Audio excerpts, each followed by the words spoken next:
Hi everyone, I'm so excited to have you back into the art room. Today we're starting a new project. We're going to be doing a 3D paper mache mask, which means a mask made out of paper.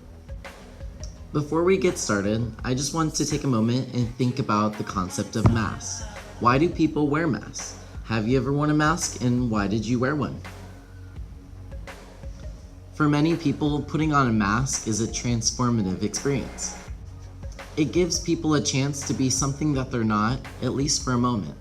Now, we all know about Halloween and how we wear masks for that holiday, but we don't really know a whole lot about how other countries and cultures use masks all year round. Some of the masks from all around the world have very deep and fascinating meaning.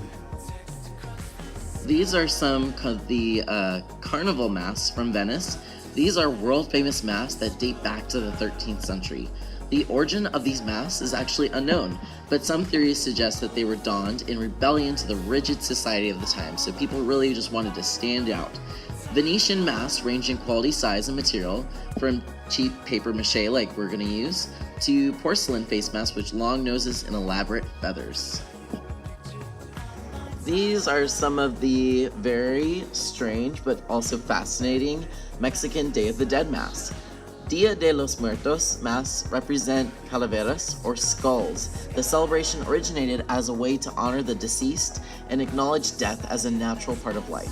The festivities are on November 1st and 2nd throughout Mexico and Latin America, with people who celebrate wearing skull-shaped masks and face paint and colorful costume and hats. And these are Chinese New Year masks. This is the biggest holiday of the year in the most populous country of the world. Can you guess what it is? It's China. These various masks are worn during the week-long celebrations to ring in the new year.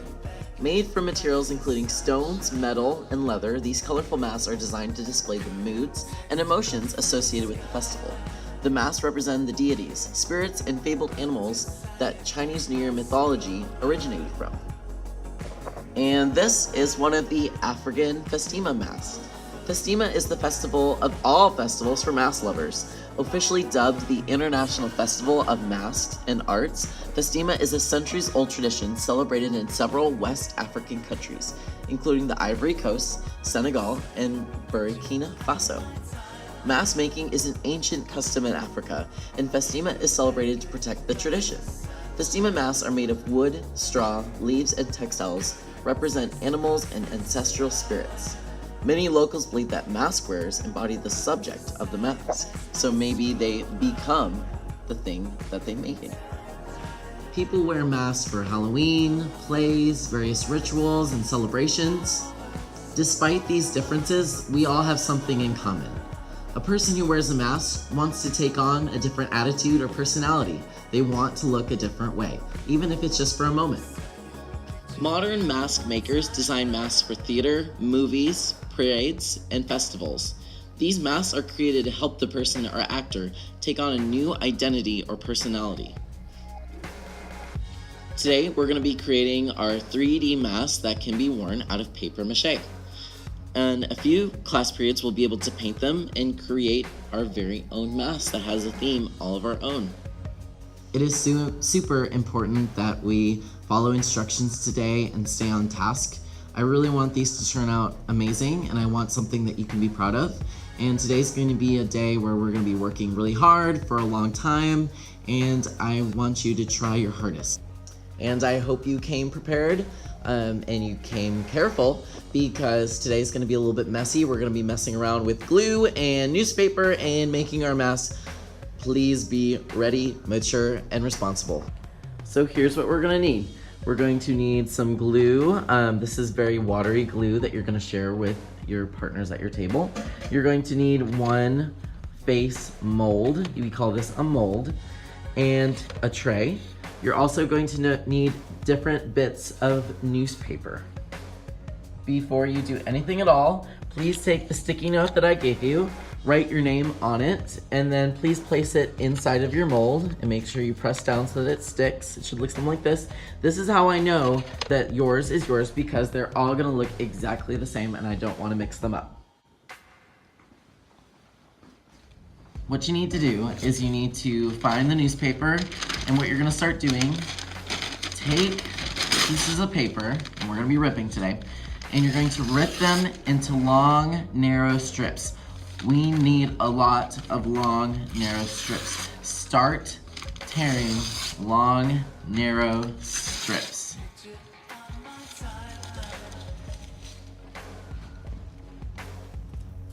Once you have those narrow strips, start tearing them into even smaller narrow strips. We need very small little pieces, just like this.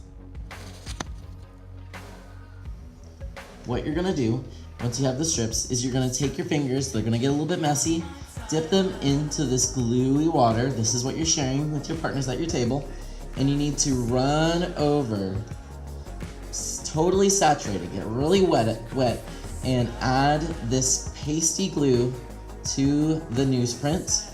You're gonna take it and put it onto the mold. I want you just to keep on going, and I want you to go in a crisscross motion. So I put this one horizontally, the next one I'm gonna put is vertical.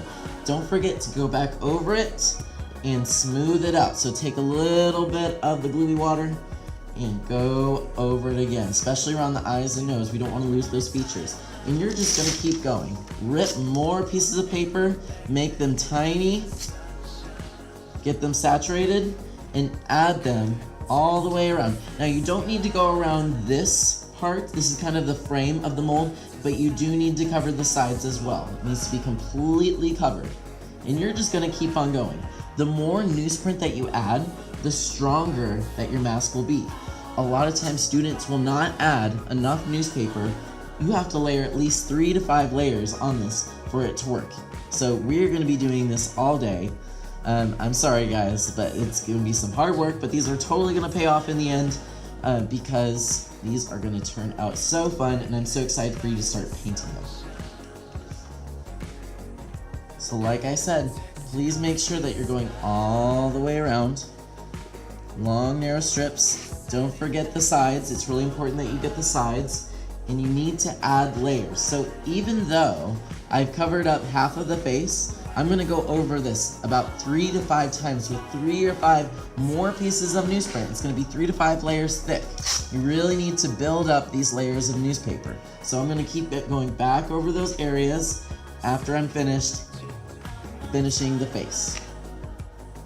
Don't forget to do crisscross. So for instance, on the chin here, I'm gonna put one down, and then I'm gonna crisscross it by putting one the opposite way on top of it. It's kind of like bandages, or like making a mummy. If we can do it crisscross like this, the stronger it's gonna be. We want it to be strong so that when I take this off the mold for you, that it doesn't rip into a million different pieces. That will be so sad, but it will not be my responsibility.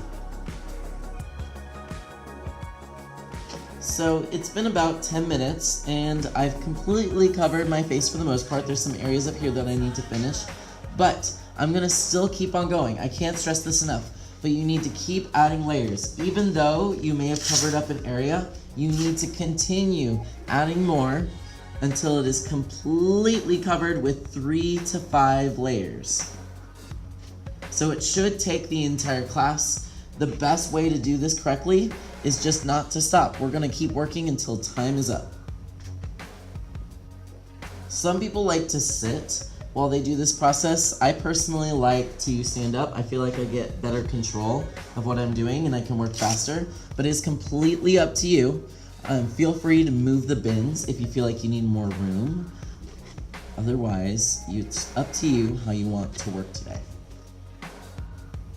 Also, every now and then, take your fingers, get them a little bit wet, and go over those features like the nose and the eyes. Sometimes they can start looking a little bit strange, but they'll start looking a little bit more realistic once you start smoothing them out with your fingers. Give them little presses and smooth them out too. That should help. Okay, so it's been about the 40 minutes that we'll have in class to work on this. I try my best to get at least 3 layers all over, including the sides. It's so important, guys. I can't stress it enough. I am all done.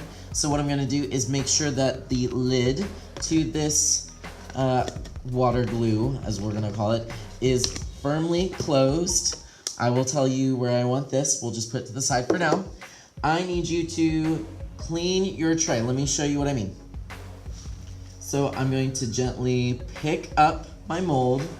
And you can still see that my sticky note is dry. I'm just gonna place it to the side for now. Now, this tray is going to be soaking wet, full of water glue. We're just gonna clean it up with this paper towel. Get most of it up. It's okay if you don't get all of it. I'm going to throw away this paper towel real quick. And I'm back. I'm going to place my mold on top of the tray. Take the tray, like a lunch tray, to the back counter. It needs to stay on the back counter so that it can dry and I can give it back to you by next time. We're gonna put the newspaper away. Once that's away, it's time to clean the tables because there's gonna be glue all over. Take this Clorox wet wipe, not the wet wipes that I normally give you, you mean the heavy duty, and get all of this glue. It's really important that y'all get all this so that my tables aren't sticky. I don't want my kindergartners crying to me because this table's all sticky. Wah! Your hands are going to be very sticky. I will dismiss y'all in groups to go outside and wash your hands once you are done cleaning your tables. Okay guys, I think you're ready to get started. Remember, work hard, be responsible, be mature. If I see any behavior that I don't think is right for a 5th grade student, then I will cancel this project for you and you will not do it. I am so serious about it. But I know that none of you would ever do that because y'all know that I love y'all and that y'all are so awesome and talented. Let's have an awesome day and make me some awesome masks, guys. Bye.